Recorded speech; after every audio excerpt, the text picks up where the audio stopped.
Hey everyone, quick video on expressions. We did a Tuesday 10 today, and I want to clear up a little bit of the misconceptions that I had seen on that Tuesday 10. All right, so let's get right into it. I'm not going to do every problem. I wanted to do every problem. I just won't have the time to do that. It's curriculum night 2, right? So let's take a look at number 1 here. 7 minus 3n minus 10n. I'm trying to simplify the expression.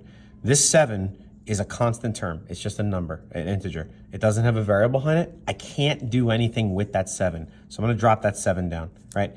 This is a negative 3n minus a 10n. They're like terms because they both have an n, and they're both negative. So in the calculator, I'm actually going to do negative 3 minus 10. Let me grab a calculator.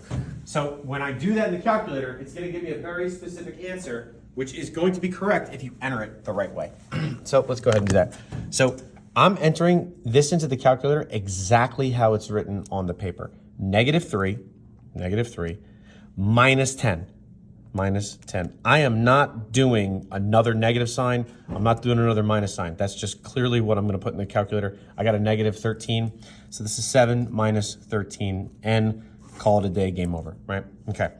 Everyone did pretty good with 3 and 4, so I'm going to skip that. I'm skipping 2, obviously. Let's go to number 5. So this 10v, I can't distribute this 10v. But there is distributive property here. I can't mess around with that, right? So what I'm going to do is I'm going to bring this 10v down. We got to start getting into the habit of writing down the next line to create kind of like this like reverse triangle type thing, this like reverse pyramid type thing, right? 10v comes down. The 9 is going to distribute to the negative 8 and the positive 10v. 9, which is positive, times negative 8 is negative 72. 9 times positive 10, or positive 9 times positive 10v, is going to be a positive 90v, right? Again, nice clean second line. I'm not messing around with stuff all over the place. I'm trying to do all of these calculations or all of these simplifications in one line. Now, I've got a 10v and a 90v.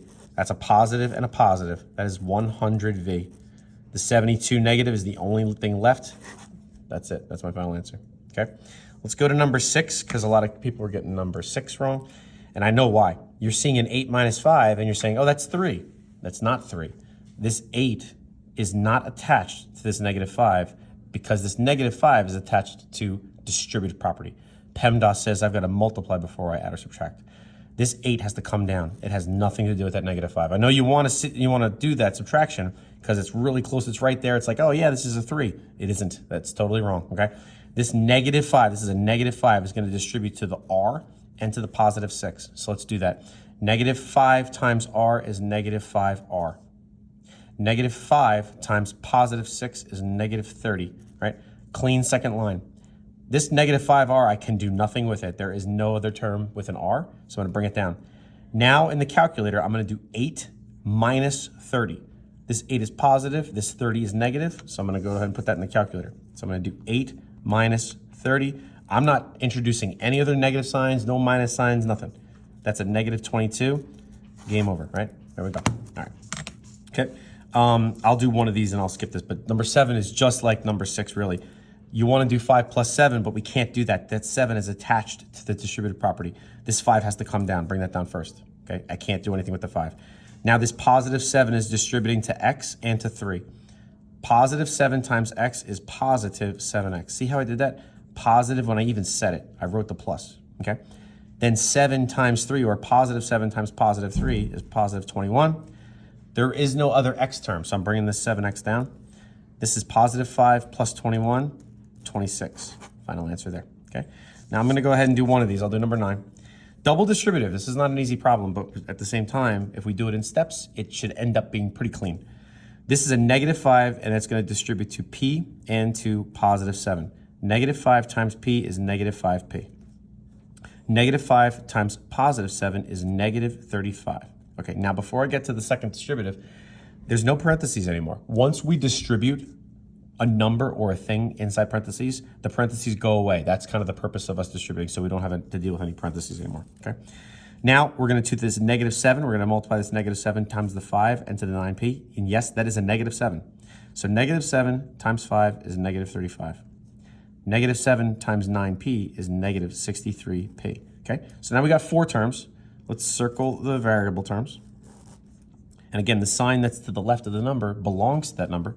So I've got negative 5p minus 63p. Well, forget the p's for a second, but we'll use the calculator. I'm going to enter in exactly what it says here. -5 minus 63. No other negative signs, right? Negative 68p. Don't forget to put the p behind it. Now, a lot of you made this mistake. You thought these canceled, but they're both minus signs. They're both negative. So a negative and another negative together, when you add or subtract them, when you add them, is another negative, right? So I'm going to put exactly what I see in the calculator, right? So let's do that. -35 minus 35. -70. Okay, final answer there. All right. So I hope that cleared up a little bit of stuff. I don't want to go any further again because I want to waste any time. But that's where we are. We're going to continue to practice this at least one more day because I know we can get to the really high levels. Okay. See you later.